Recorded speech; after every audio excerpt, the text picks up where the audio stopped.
Hey everybody, it's the Week in the Tackle podcast, the podcast where we get together every other week, sometimes longer than that, and discuss the previous 3 to 6 weeks that we haven't covered since we recorded a podcast last. I'm Tom Rennie, alongside me is MLS broadcaster and full-on dresses like a teenager legend, Brian Dunny Dunseth. How are you, mate? You all right? I'm good. I'm freezing my tush out here in Salt Lake City. From all of a sudden we had crazy snowstorms coming through, so can't feel my back, can't feel my hip, and I'm being told there's about 3 feet on the way in the next week, so spectac. Do you get it where when you have any snow, like a couple of inches of snow, and the city will just shut down? No. Nothing moves. No, not here. No, we know how to deal with it. We throw salt down, everything melts immediately. We don't really worry about the environment, where that melted salt water goes. That's neither here nor there. No, but Salt Lake City, for the most part, outside of people not having the right tires on their cars, it's I mean, there's a ton of accidents because people drive like idiots, but this city really doesn't shut down even when we get a ton of snow. We had a minute amount of snow in central London today. It's going to be a very cold week. I'm in the office in central London about 3 p.m. today, 5 p.m., start of the rush hour coming out of London. And the very second there was one snowflake of snow falling in London Bridge, people were like, let's get home. Gene, get your coat, call the kids, call the nursery. We've got to get home now. It's over. It's over. The trains are going to stop working. The roads are going to close. We are fucked. It's over. London is closing down. And at 3:05, gone. Everybody is gone. Really? Because everyone's like, right, well, that's it. If we don't get home right now, this minute, I live in central London. I'm a tramp. That I live in some sort of doorway. I've now got to sleep in the doorway of Londis because there's no way out of this city. Other supermarkets are available. So I think I owe 2. Sorry, Tim. So sorry, Tim. I want to talk to you a bit about the FA Cup, Danny. I want to talk to you a little bit about the FA Cup this weekend. Now, I'm not going to do, well, I might do, my annual diatribe of the fact that unless we, as a football community, and those that run the FA Cup, the FA, proactively make positive changes to safeguard the future of what I still think is a pretty important tournament. If they don't, it'll happen to them without them being able to respond to it. Just look at what's happening to the Carabao Cup. That won't exist in 3 to 5 years. It simply can't exist in its current guise next season because of the increased European games that 7 or 8 Premier League teams are going to be involved in. And without those teams, they don't think they can attract a sponsor. Yeah. Certainly not one as incredible as an energy drink no one has ever drunk whilst paying money for it in their entire lives. So if you can't attract a premier sponsor like that, why try and save the tournament? I don't know. And the reason it's interesting here is that they aren't doing my January idea. Play the entire thing in January. 1st of January, you have the third round. 31st of January, you have the final. We're all focused on it. And every time someone tells me a reason not to do it, it's so bafflingly dumb. It makes me more convinced on a yearly basis we should do it. But this particular year around, third round was this weekend. There are 7 Premier League teams who have gone to replay. That is Nottingham Forest, Luton Town, the Amas, Wolverhampton Wanderers, Brentford, and there's a couple of others, but 7 of the teams are going to go to a replay. Yeah. Everton, and there's another one I've not got on my list. But do we say Crystal Palace? Palace is the other. Yes, yeah. Of course, they played Everton. So maybe it's on a different day. That's why it's not on this list. Anyway, all these teams are going to a replay. Now, replays are important, and there'll be a lot of listeners who don't know this, that Bristol City, for example, who have taken West Ham to a replay, their owner came out and said it's fantastic because in a replay, we get to have a game we didn't expect and we're going to make 6 figures.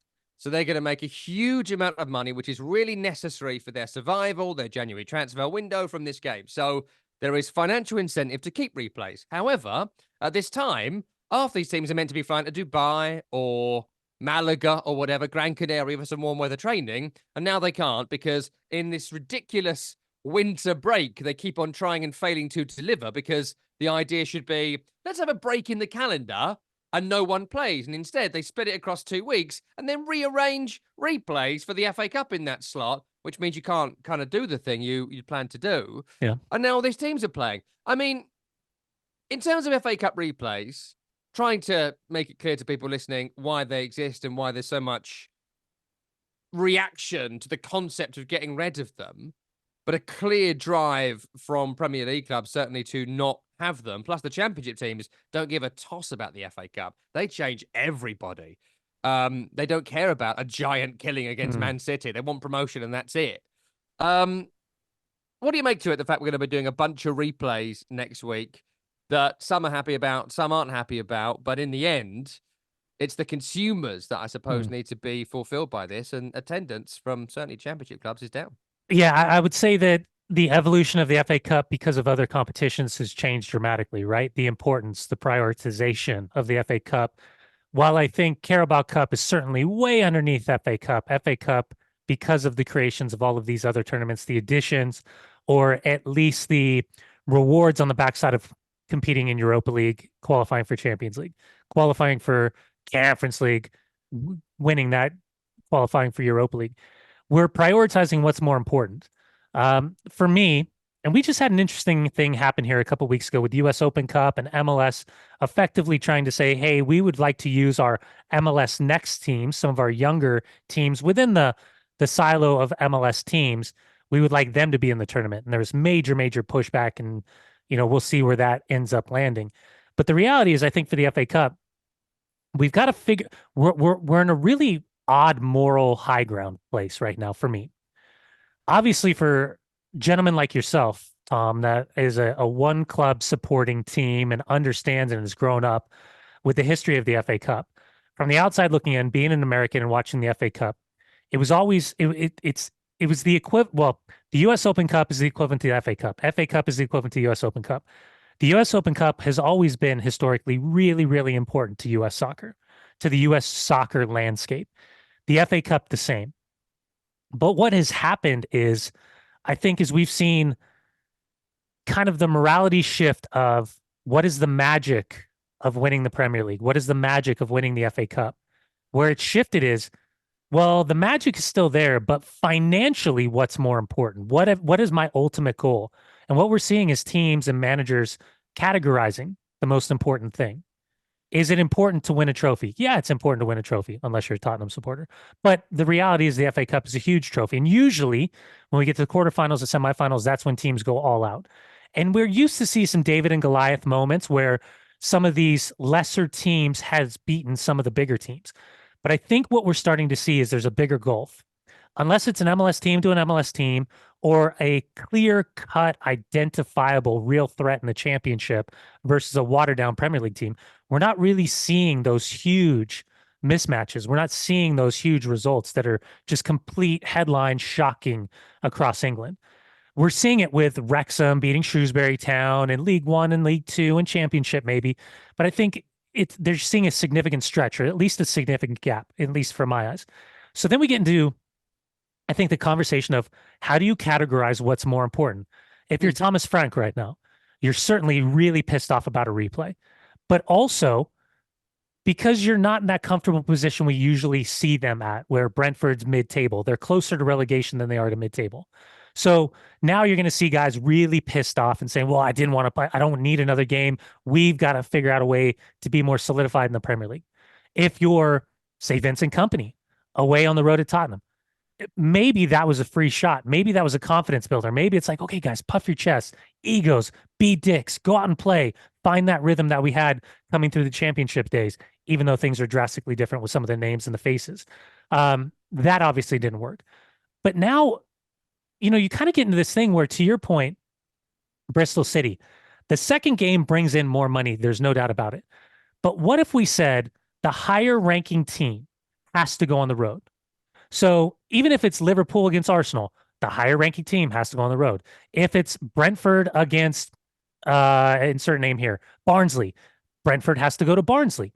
Shrewsbury Town has to go to Wrexham, all of those things. But now if we do it in a business model, a financial model, they're going to say, hold on a second, great idea. But in some instances, if the home team only has a ground that's, say, 15,000 people versus, say, they draw Liverpool and Anfield can draw 60,000 people, that 50-50 revenue split is financially more viable for them to take to be on the road at Anfield, as opposed to creating this unbelievable memory of an FA Cup night at home, which could be a reference point for their supporters till the end of time. So Mm. we got to, I think, to take away the idea of the replay, financially, you're taking money out of the pocket, but you're also, you're saving players' legs. We had something with the creation, the evolution of Leagues Cup, where if you drew the game after 90 minutes, it was straight to penalties. Straight to penalties. Somebody won. No added extra time. No overtime. It was straight to pens once that final whistle blew. So there was an immediacy. There was an end result, and it was an excitement, and people moved on. You're like, oh, different. Okay, cool. I kind of like that. So I think there's ways to tweak the mousetrap to make it more successful for the FA Cup and minimize the amount of games. But at the same time, morality again, who are we really trying to minimize games for? Those at the top of the tier that have all the money and the squad depth that nobody underneath them has to compete with? Or are we saying this is just what the future of the game needs right now with the continued evolution and creation of all of these other games that are happening outside of league and cup matches? I mean, the longer term conversation, the better distribution of wealth is going to keep coming up over and over and over again in football, as it has done many times previously, because until you get better distribution, you are going to get an inequality to such a degree where these leagues are going to eat themselves. And that's kind of the pathway we've been on for a long, long time. But let's just say that we can't get a scenario where either all the big teams, lower ranking teams play away, or the draw, even if they're at home, the lower ranking team gets all the money, the majority of the purse, certainly if they're not in the same league. Let's just say we can't do that, because in the end, you'd be saying to Arsenal or Liverpool or West Ham or Everton, can you give up some money and play this game of football? Good luck with that conversation. Yeah, Like, yeah. it's not good. They won't cede a single pound note unless they are told to by regulation. And if that happens, who knows? Is it going to be some sort of But by protest? the Are we way, going to get even weaker teams? and that's still happening in the United States. That's been a gripe of because of the lack of marketing surrounding US Open Cup over the years. And this was something that not only did I win, that I won with the Columbus Crew, but I also played as an amateur with Hollywood United, and we went to the Portland Timbers and we knocked the Portland Timbers out of the US Open Cup. And then we subsequently got our asses punched in by Seattle Sounders the next week. But I saw the You have to pay a lot opportunity. of money for that in some clubs, by the way. Yes, That's a lot of. That's not easy. It's very You can't free. ask the wife. You got to ask someone who's not the wife to do that for you. But it was interesting because I'd been with the New England Revolution back in the late 90s where we got knocked out by Long Island Rough Riders, the division below us. And the next season, Fernando Clavijo, the head coach of New England Revolution, said, no, not worth it. We're not going to win the trophy. I don't want to be embarrassed the way we were last year, and withdrew us completely from the tournament. Columbus, first soccer specific stadium in Major League Soccer. Lamar Hunt owned the team. Lamar Hunt, US Open Cup trophy. We gave it to him. He lifted it. It was the first championship in the club history. The amateur side, I remember they were trying. Hollywood United was just so we were a celebrity team. We go musicians, actors, ex-players. We all go do like celebrity games. But I would also play kind of midweek with the team, and it was like the amateur league. They qualified, they went through, and all of a sudden, hey, congrats, dude, you went through. You're going to play Portland Timbers at Portland. And the club and the players are like, who's buying the tickets? And like, is there per diem? And like, how do we get from the airport to the hotel? Because we weren't renting buses. I mean, literally, we took the train from the Portland airport to the team hotel in the outskirts of Portland, and it was not a great hotel. And like, so all of us, and by the way, we win, and like the team manager's like, so we have to buy more tickets next week to go to Seattle, and how are we going to get to this hotel? And who's going to buy the food? And so like all of a sudden they're like, what the sorry, Tim. Like, what are we supposed to do here? Like, wait a minute. Like, we're winning. We're an amateur team. We just knocked out an A-League team. Like, we're going to go beat an MLS team. Like, what are you talking about? And they're like, yeah, no, you have, congrats. You got to pay your own way. And you're like, financially, how does that make sense? Like, you should be the ones funding us, not us funding the tournament itself. So, yeah, I mean, there's so many variables at play. There really is. And I agree with you. Carabao Cup will be the first to go, but they really have to figure out a way to keep what I think is just such an incredible tournament, the FA Cup, and what it stood for and what it should maintain to be in the future going forward. I mean, even if people aren't on board with the full doing the whole thing in January, which they definitely should do, and it's the only way to give this competition relevance moving forward and a slot in the calendar, don't do the third round, then do replays, then do half a Premier League week, then do another half a Premier League week. In that time, also, there's a full Championship, League One, League Two, National League round, then do the fourth round, then do fourth round replays, then do 3 weeks of normal games, then try and do the fifth round, then do 2 further weeks, then do the quarterfinals, because that, I cannot stress to you, is fucking stupid. Sorry, Tim. It's incredibly stupid because you lose any focus on this competition. You lose any interest from the neutral on what this competition is. And look, I get that because these games are put on terrestrial Freeview TV, they get decent viewing figures. I think the Arsenal-Liverpool game at the weekend was a record for terrestrial TV non-international football in England. It was like 7.5 to 8 million, incredible numbers. Even Man City Huddersfield did 1.5 million viewers online. So there's appetite for it, but there's so many ways to improve it. And I want to ask you about this winter break and get your view on what this is, because I've been told unofficially this will be the last time they do it. It'll be the last time they do it because it's not worked. They tried to do it pre-COVID. Then obviously COVID happened. It changed the schedule completely. And then there was the World Cup, and then there was the rescheduled European Championship. All this stuff happened, and they just couldn't make this date work. For whatever reason, they have not done what every other league that has a winter break has done and just called a weekend off and clear. Instead, there's 5 games one week, 5 games the next week. And that's all well and good, I suppose, if you get your 10-day window in the season to give everyone 5 days holiday, 3 days warm weather training, 2 days to get ready for the next game, or however the breakdown is. But because they then couldn't find room for FA Cup replays, the teams you mentioned at the top all now have got to completely change them plans to play a game. So why do you think they have done this winter break in this way, considering that it feels like it was set up to fail?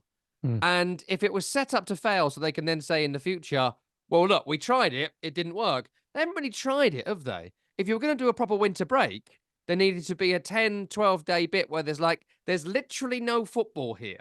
And if there's no football here, everyone gets it. And it seems weird to me that they haven't tried to do that. Well, I mean, listen, I think they've probably done their best to figure out what is an incredibly difficult situation. So trying to be lenient in this conversation. But if you wanted to simplify all of this, kick the Carabao Cup out of the conversation, create that same time slot, use that for the opening rounds of the FA Cup, and then build it where the mousetrap is that you absolutely get either a 10-day break or a full 2-week break somewhere in the midst of January after a really convoluted and difficult Christmas schedule. I mean, all I keep hearing is about player welfare. All I keep hearing about is the mental side and the physical side of the players, what we need to do to make sure that they're healthy, that they're okay. Well, I mean, why are we having so many different competitions that are of obvious, sometimes equal value and some distinctively different value? I know we've had this conversation about Carabao Cup. If you want to keep it, take away all the teams that have qualified for Europe that season. Take them out of that conversation. But how would they attract Thailand's premier energy drink as a sponsor, Dunny? It'd be a little bit more difficult. But I just you got to take away the replays. At a bare minimum, the easiest thing to do is take away the replays. At a bare minimum, the easiest thing to do is say after 90 minutes, you go straight to penalties. It'll be super exciting. And I think that's I think that's something that the fans can wrap their heads around. I think they could figure out a way to have an appetite for, as opposed to at the end of 90 minutes, we continue to see managers devaluing the tournament by how they're talking about the tournament, saying, oh God, I do not want to play a replay in the fifth round. Oh my God, this is terrible. By the way, I'm not going to be able to put my feet in the sand in Marbella this weekend because But even on that though, the fact they've done the calendar in the way they have, they could have done 3rd round, 4th round, 5th round together, and you got room for a replay in 3 days' time. And so if you take the weekends that already exist in the calendar and run them together, you would get it all done in such a way that you might have 2 weeks off plus a winter break after that, and you get 3 to 4 weeks off. That's what you've asked for years, and now you're getting it. And if you get through all of them with replays in all of them, there's actual space in the calendar. Mm. Just like if the third round and fourth round were together, you could have third round Saturday, replays the Wednesday if you wanted replays, then the fourth round the Saturday, and then replays in the midweek. And instead, they haven't done that. That feels so basic and deliverable, and yet it's not happened. Well, what if we just said have the games on Wednesdays? Just flat out say take weekends away from the conversation. That all of these games will be played on Wednesdays. Replays will be played on Wednesdays. Just have it a hard calendar date that no matter what, and I get they're going to say, well, what about London teams? What about this? What about that? So Tuesdays and Wednesdays. Create the same semblance of a schedule that we see for Champions League and that we see for Europa and Conference League. That could be a way to alleviate the congestion at the weekend and kind of I would argue simplify the conversation, the narrative. I want to move on and ask you about the only particularly interesting game I thought of the FA Cup weekend, and that was the Arsenal-Liverpool game, and ask you a couple of questions about these two teams. And on Arsenal, we're talking about it on the football show on the Monday on Sirius XM FC, and of course, in a central London office, every radio producer in London is an Arsenal fan. It's the dominant talking point around the water cooler and in the canteen and whatnot on Monday.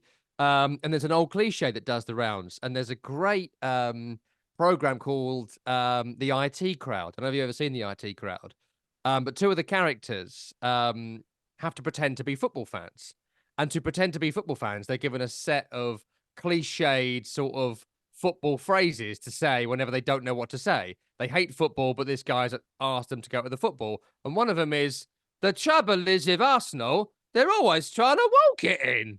And the premise of the episode is that whenever they get into a football conversation, they're like, "Oh, I don't know," and it can be about like Chelsea, it could be about Abramovich, it could be whatever, and they would always be like, "Well, the trouble is with Arsenal, they always try and walk it in," and everyone would be like, "Oh, that's so right," because you could always start a conversation on it. It's like doing a phone-in topic, and you're trying to get callers, and you say, "Is there anyone out there who's old and is lonely, or has anyone out there ever had a parking fine or parking ticket they didn't agree with?" And if you do that, you're going to get callers. It's not apropos of anything, but if you need callers, that's what you say. You get them callers. And in football is, "The trouble is with Arsenal, are they always trying to walk it in?" Bam, that's an hour. And that used to be true anyway, 15, 20 years ago in the Arsene Wenger Trophy days. Is that true again now with the way Arsenal are playing at the moment? I can understand the narrative. Listen, I think I saw the statistics since Christmas Day, 1 goal on 63 shots. That first 45 minutes, I thought they were superb. If it weren't for a Kanate tackle, or at least a block shot, Odegaard smacks the post. Reece Nelson had his opportunities. Saka had his opportunities. Dare I say, Kai Havertz had an opportunity in that first 45 minutes. I thought Arsenal were the better team. And then whatever the adjustments were, and I think this is credit to Jurgen Klopp and the continued evolution to what we've seen, because he made 3 identifiable tactical adjustments against Manchester United in that really disappointing 0-0 draw at home against Anfield, is that depending upon what the game needs, he now has an arsenal of players that he can turn to where he can speed it up, slow it down. He can play Trent internal centrally as opposed to maybe a little bit more wide and supportive. So, like, you can bring on Jota, you can move around Nunez, you can use Gakpo if you need to. Gravenberch can sit here, the Szoboszlai can push up there into half spaces and all this stuff. So, I think what we're seeing is outside of Manchester City, 2 of the best teams that pass the eyeball test in terms of football. How you like, if you had no skin in the game, you're like, oh, it's a great game. Right, two teams wide open, and this is part of the evolution. Is that I think for Mikel Arteta in this conversation about he needs a striker, he has a striker. His name's Gabby Jesus. The problem is, can Gabby Jesus's body, specifically his knee, hold up for the amount of games that he's going to be called upon? It's pretty evident that Eddie Nketiah is not going to be the guy that can come anywhere close to fulfilling what Arsenal wants out of him. If Eddie Nketiah ends up at Crystal Palace, he'll probably drop 18, 19 goals a year. He'll be the next Patrick Bamford-esque type of former Arsenal player, whatever. It is what it is. No problem. Excellent player. But for what this final phase of play is, 99% of the games that Arsenal is going to come up against, Eddie Nketiah isn't going to be the pick him out, play through him, hold the ball up, knock down headers, all of those things. Gabby Jesus isn't that type of player. And we've seen through Pep Guardiola and Manchester City, historically, you don't need those type of players, but they're certainly beneficial when you have an Erling Haaland type presence because it alleviates even more space for the players underneath. So when we talk about Ivan Toney, I don't think he's the right guy. You talk about maybe a Dusan Vlahovic from Juve. Now we're talking, I think, somebody that looks a little bit different. But ultimately, is that the player profile that Mikel Arteta wants and or needs? I don't think Kivior ever sees another game. I'm surprised that Kieran Tierney doesn't want to come back, but I don't blame him. Real Sociedad's a phenomenal city in San Sebastian. That team's flying right now. And Zinchenko is just not, I don't think, anywhere. If Zinchenko's ego could match the performance that Zinchenko puts in 100% of the time, then he's the right player. You have an unnecessary competition in goal, which isn't a competition, but it's more of a distraction. And then ultimately, when Timber comes back, I think that alleviates a lot of the problems. But again, I look at that bench for Arsenal and I say, outside of Trossard, and it's pretty clear that starting, it's going to be Raya, it's going to be Zinchenko, it's going to be Saliba, it's going to be Gabriel, weak spot, Ben White, it's going to be Declan. Most likely it's going to be Kai Havertz instead of Trossard. It's going to be Odegaard, it's going to be Martinelli, it's going to be Jesus, it's going to be Saka. So really, where are your impact players? Where are your guys that you can turn to, look down the bench, and Mikel Arteta can say, he's going to make our team better right now. We're going to go score goals. We're going to shut the game down. I need fresh legs because with 5 substitutes, I think they start to look really, really thin. And I don't want to hear anybody complaining about AFCON. I don't want to hear anybody complaining about AFC Asian Cup because you signed the fucking players. You knew what this season was going to look like. Sorry, Tim. So you don't want to miss, you don't want to have a moan, then don't sign the players that you know specifically aren't going to be available for the better part of a month in January. I was quite surprised by some of the Arsenal fans that I spoke to of just how much, at the moment at least, it feels like Mikel Arteta's getting a free swing. And they still seem to consider themselves as sort of plucky underdogs. And maybe they are because the team they're facing is a country, right? You got to get 95 points to be champions now, where really you used to need to get 82 to 85. They've put the extra 10 or 12 points on because they're backed by an unlimited amount of funds from a country. So maybe that's part of it, and maybe that'll be the answer to the question I'm going to ask you. But I was quite surprised that, considering the title was there to be won last season, and they did biff it right at the end, and then they spent again big in the summer. If you go across the Arteta period in charge, Chelsea and Man City have spent more on players, but those clubs have brought money in for players. Arsenal don't sell anybody right now for any money. Just And so Flo Balogun. They got 40 for Flo, right? Yes, but that's about it. I get your point. Yeah. Across the Arteta period, City did that this year with Cole Palmer just for a laugh.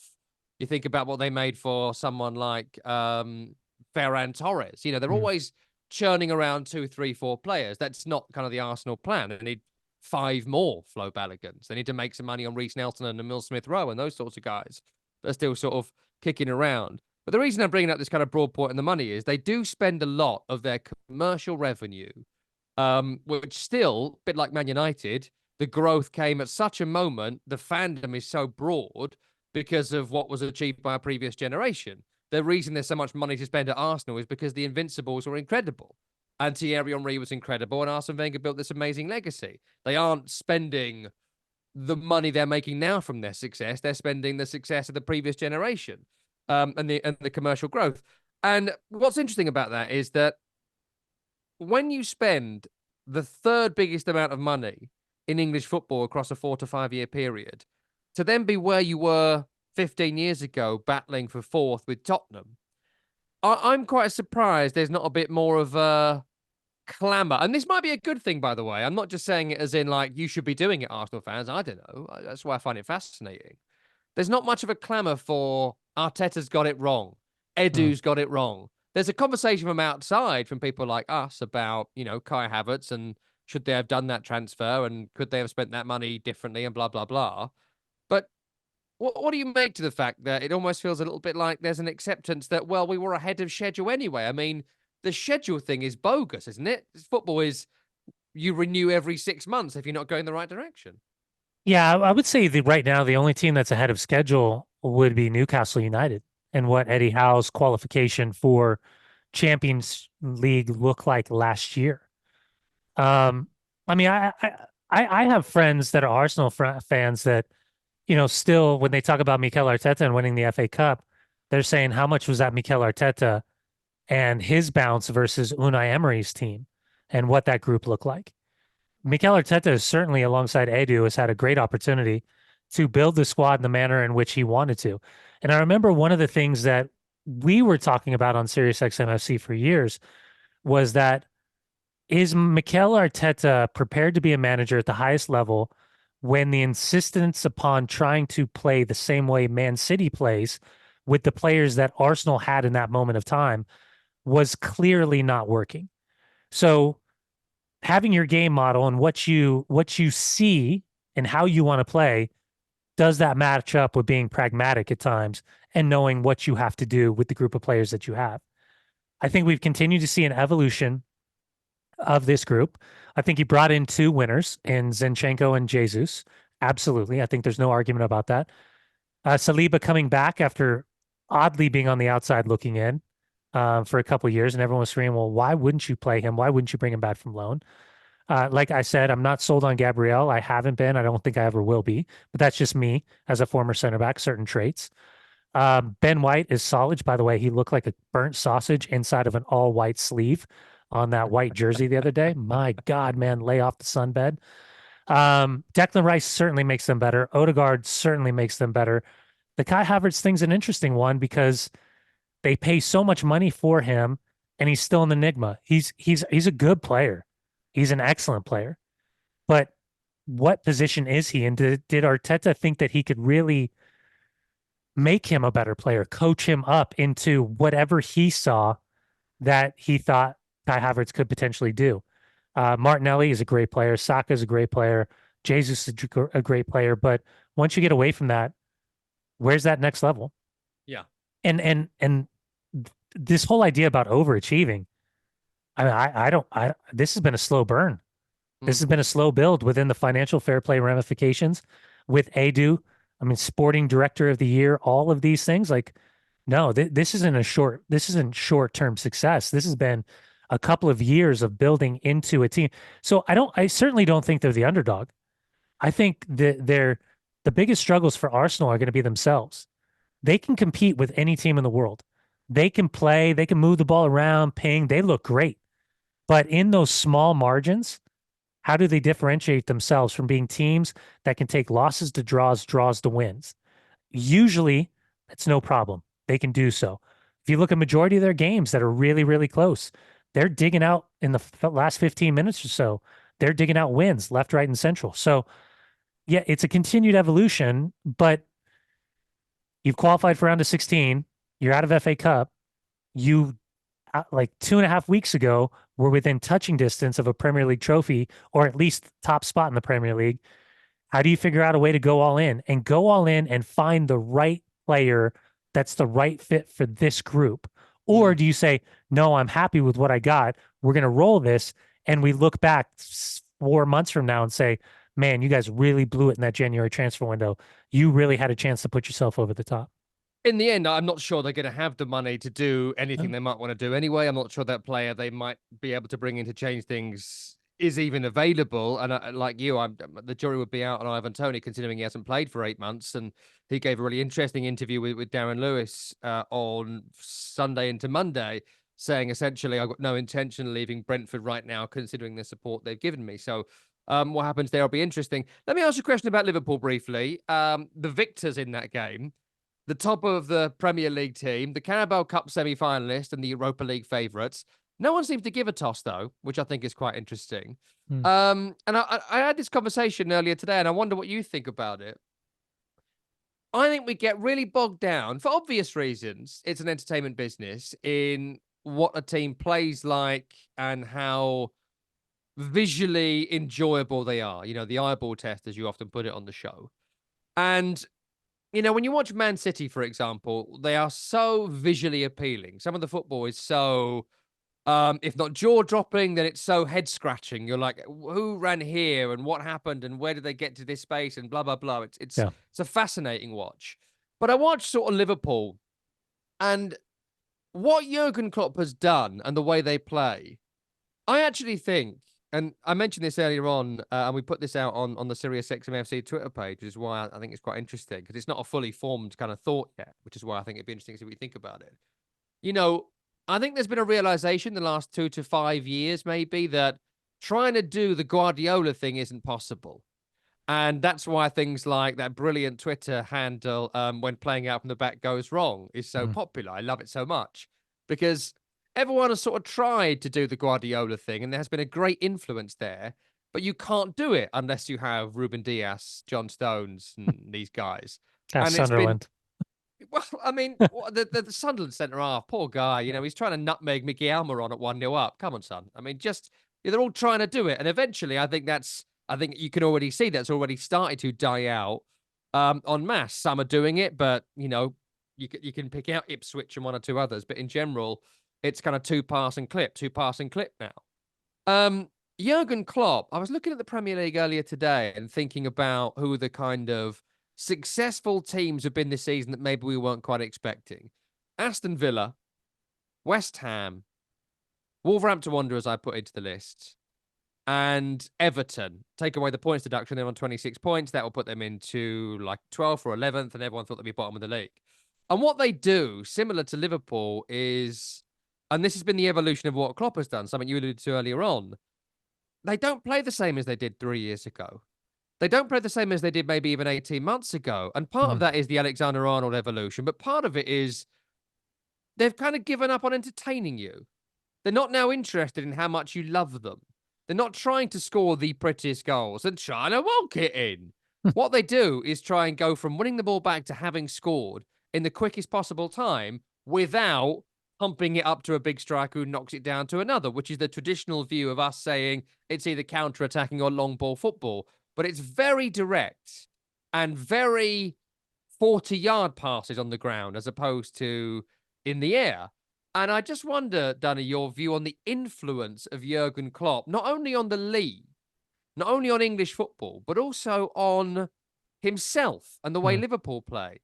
He has had a really interesting evolution, I think, in the last few years. And maybe that's why we're under-reporting Liverpool's relative success this season, because last time they did this, we all loved them. And now we sort of don't want to watch them because they're ugly. But it's incredibly effective and actually quite thrilling when they win a game like they did at the weekend. Well, as a Manchester United fan, I'd certainly take Liverpool's style of play over what we've seen from Manchester United this year. So I don't know how ugly it is. Listen, I think there's a couple things, right? Heavy metal football evolved after a couple of seasons because I think he got the base formula of how he wants to play and the ruthless and the cunning ability to be up and over the top in transition play, back and forth as quickly as possible. But I think when you talk about Sadio Mane leaving, you talk about Bobby Firmino leaving, you talk about Jordan Henderson leaving, you talk about Fabinho leaving, I think you're talking about four highly influential players with the way that I keep saying their player profile, but basically their body type, how they run, how they play, the engine room, the technical ability, all of those things. It just looks different. And so I think they're deeper and they're stronger than they've been for years. And I don't mean this disrespectfully. I think with what they've done, thankfully, because Saudi Arabia decided to come in and throw some crazy money at Jordan Henderson and Fabinho, and now Jordan Henderson doesn't want to be there. Surprise, surprise. But to bring in Szoboszlai, remember, Thiago's still a part of this group. Gravenberch, to think about what the midfield looks like with Endo, which was obviously the last resort, last minute, comes out of nowhere. McAllister got their business done early.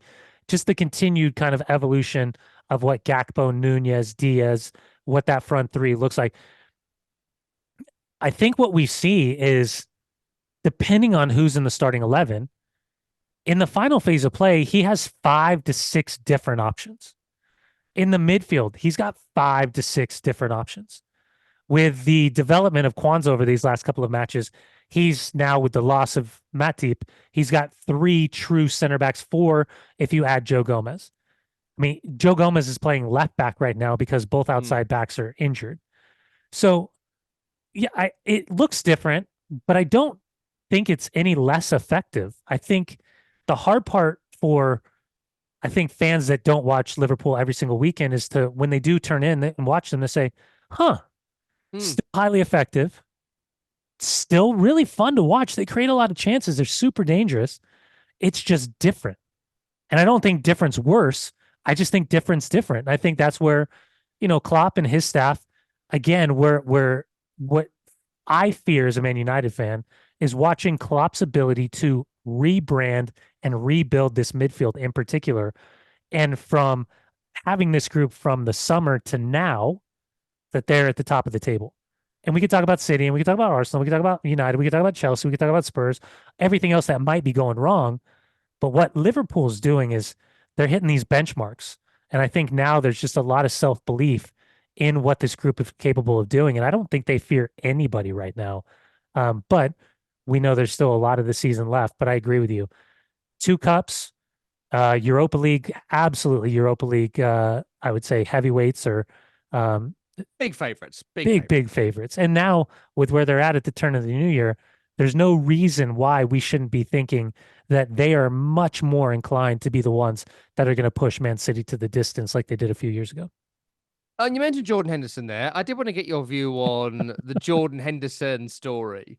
As we speak, the story goes that Jordan Henderson is desperate to get back to English football and leave Saudi Arabia. Of course, Jordan Henderson, when he left English football, left under a cloud of controversy, the controversy being he'd waded into these social issues of equality and LGBTQ plus rights and all these things, and was an ally to the kind of non-straight white community, right, to try and bring all these kind of stories together and push this fight for equality as a leading captain of Liverpool, and then went to a country, read the reports on the country from Human Rights Watch and Amnesty International.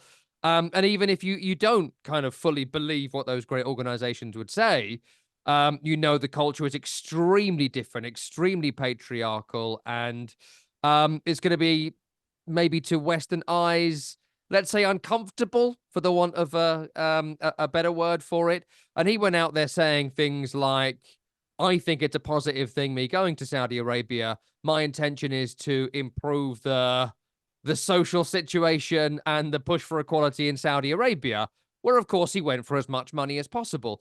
Now, the reason I'm to give you the shorthand of the story, I'm sure most people listening will know it already, is that he now wants to come back.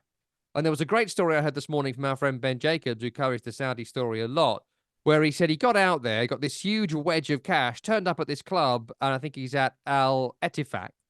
Al, who gives a sorry, Tim. And he basically said, there's no gym. There's no gym here. It's essentially like a local government-funded couple of weights machines. He thought he was going because he was getting £700,000 a week to a professional football club. No, he's going to something that's just suddenly had an influx of money because the Crown Prince wants it as such for his own personal reasons. And he's sort of gone, you've got to build this, you've got to build that. There's no fans in these games. There are some we see with fans all over the place, but you can get them in for a game where Ronaldo's playing. Suddenly it's Al whoever against Al whatever in front of 600 people for a team managed by Steven Gerrard, and nobody wants to be there, and he hates it. And I saw a great tweet, Dunny, before I get your view on this, from the Guardian journalist Barney Ronay, who is a very, I think I'm fair in saying, quite kind of cynical journalist. And he said, quote, a lot of easy cynicism out there. But if Jordan Henderson is saying he's ready to fix British society, now he's finished with the Gulf region, I, for one, back his mission. Dunny, Jordan Henderson wants out and maybe most interestingly wants back. What happens next? I mean, first off, I would say that whoever the seed planters are for Jordan Henderson and his camp of doing a damn good job of immediately pushing the right buttons to make sure that this narrative is out there. when the amount of money started to get thrown around, I think the older established players looked at it and said, "Oof, honey, can we do 2 years? Can we do 2 years? I mean, this is life-changing money." And I think it probably would have been socially not as acceptable, but I think we certainly would have respected Jordan Henderson more had he come out and say, guys, listen, 700 grand a week. It's for my kids. It's for my kids' kids. I mean, this is life-changing money. Even though I'm a millionaire, tens of millions of dollars in the bank account, trophies, won virtually everything. Like, what are we doing here? What are we talking Mm. about? And I think that probably would have been digested a little bit better. But listen, egos get involved, and whatever the realistic conversation was between he and Jurgen Klopp kind of made it clear afterwards that when he said something to the effect that, having Jordan around wouldn't necessarily have been the best situation because even though I told him what his role would have been, he would have wanted to play. Then you get ego involved and you guys got to want to compete and blah, blah, blah. I think it certainly benefited Liverpool. Due diligence, understanding what you're signing. I mean, even when I went to Sweden, I got on the phone, I got on Google Maps. I had someone do a video, show me what the stadium situation was like, the training facilities were like, the cities. We were what at the time, whatever the not the FaceTime, but whatever the video chat was, so I could see the city itself to understand what I was walking into. And still, even then, there was a threat of like, yeah, it looks a little bit different than what it is in real life. But whatever it is, his family living in Bahrain, him coming across the border, him playing for Al Ettifaq, them only having 7,000 per match in a 30,000 seat stadium, the team obviously struggling. The adaptation period, the humidity, the heat, whatever we want to call it, the language, the culture, the religion, the identity, all of those things. It's the conversation that you and I have had. London is different than Newcastle. Mm. Liverpool is different than Los Angeles. I mean, Steven Gerrard and his family couldn't settle in LA. Wayne Rooney and his family couldn't settle in DC.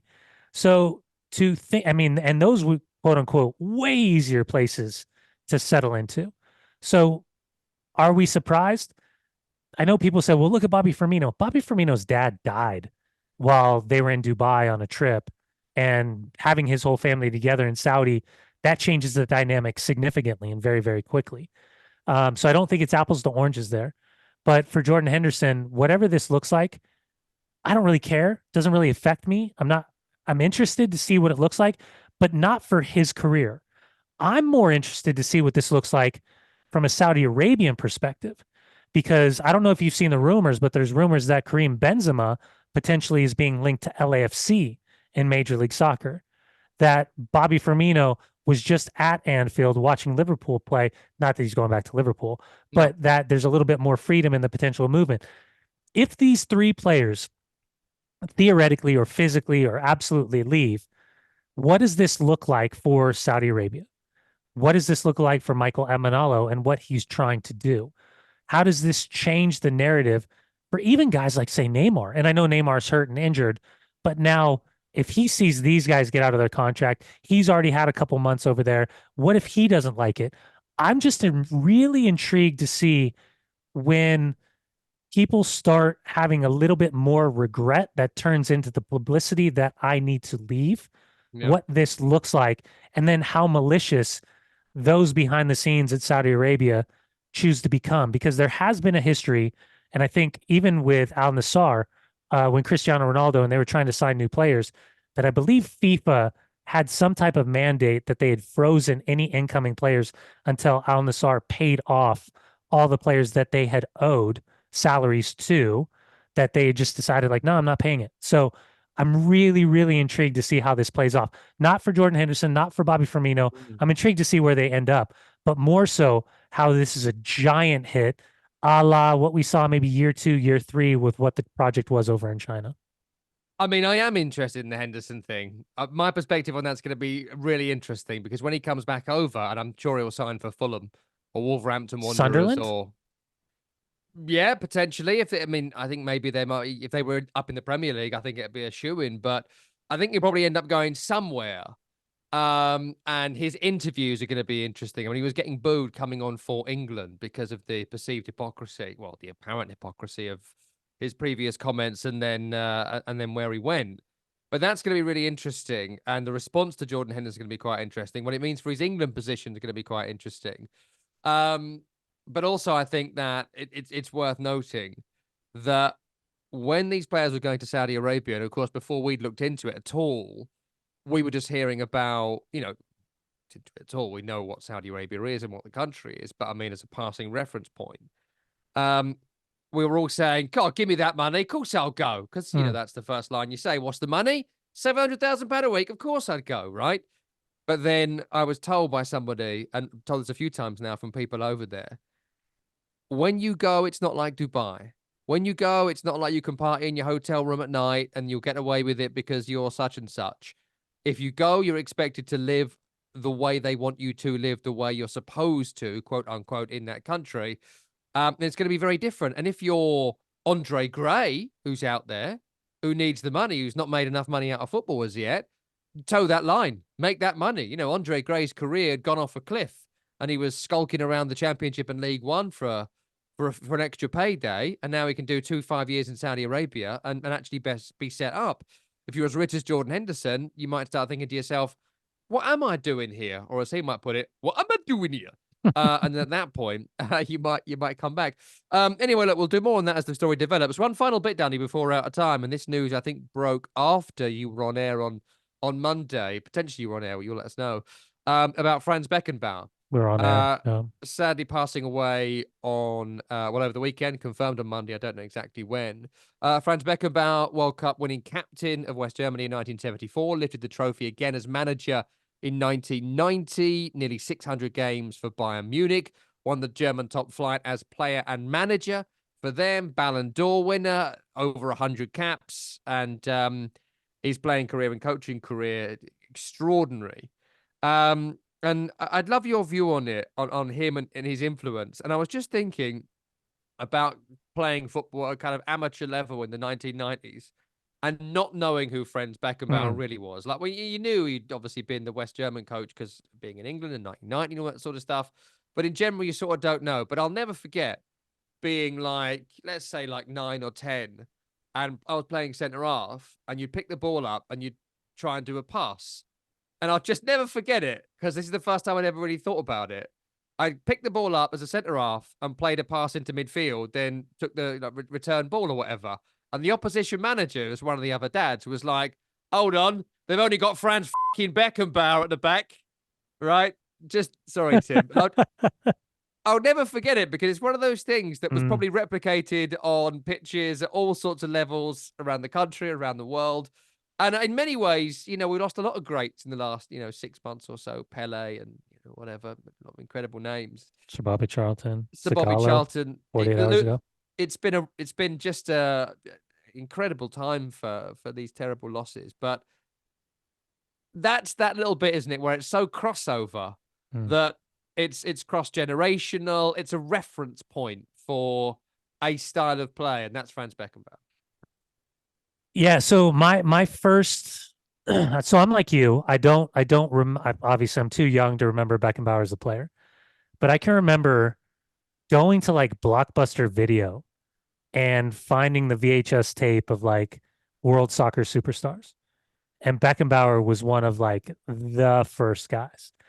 And for me, like when I think about Franz Beckenbauer, it's the all white German kit, long sleeve, captain's armband, black shorts, white socks, and he's got the World Cups on, the Adidas World Cups with the long studs. And being a former center back, and I felt like I was always a good passer of the ball, playing out of the back. I could hit the diagonal, all that stuff.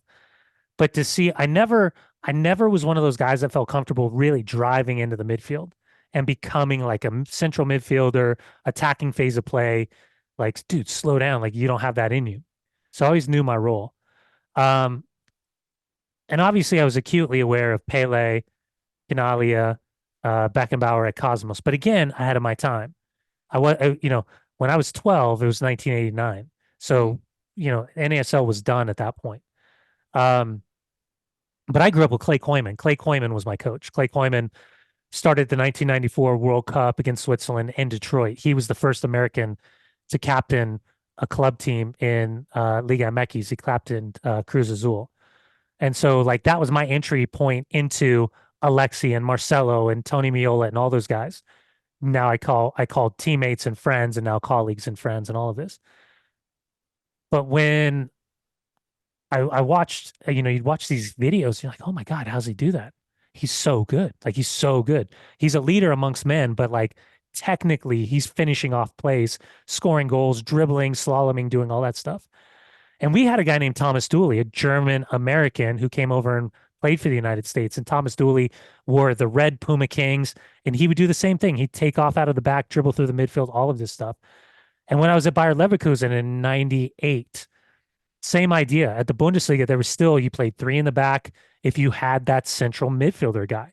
Lothar Matthäus, when he came to Major League Soccer, he was doing the same thing, dribbling out of the back. And you're like, dude, what the hell?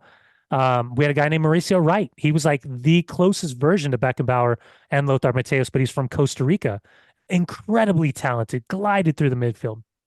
So I just think the game's different nowadays. We don't have those type of players. We have really good passers, but we don't have guys that could pick the ball up and just dribble through. And maybe the game's changed, but wherever you fall in line with them, from player, manager, executive, all of those things, it can all get convoluted really, really quickly. But if you just focus on the footballer, man, what an unbelievable talent. And thankfully, we've all been blessed with being able to watch him. Specifically now, as soon as he passed and I saw it all come through, I just went straight to YouTube, hit Beckenbauer highlights, and just watching him play, you're just like, God, could you imagine what he could do if he could play in today's game? And I know the game's differently, but could you imagine what that would look like and how we'd all be fawning over him in 2024? Yeah, sad loss. Franz Beckenbauer sadly passing away. We're out of time for this week's program. There's no Week in the Tackle next week. I know. Last week I was ill. Who's going on vacation? I know. Who's doing it? I've gone the full Tim Horsey here, and I'm taking a few days off because I was so ill last week. I won't bore you with it too much, but I actually thought I didn't think I was going to make the beach.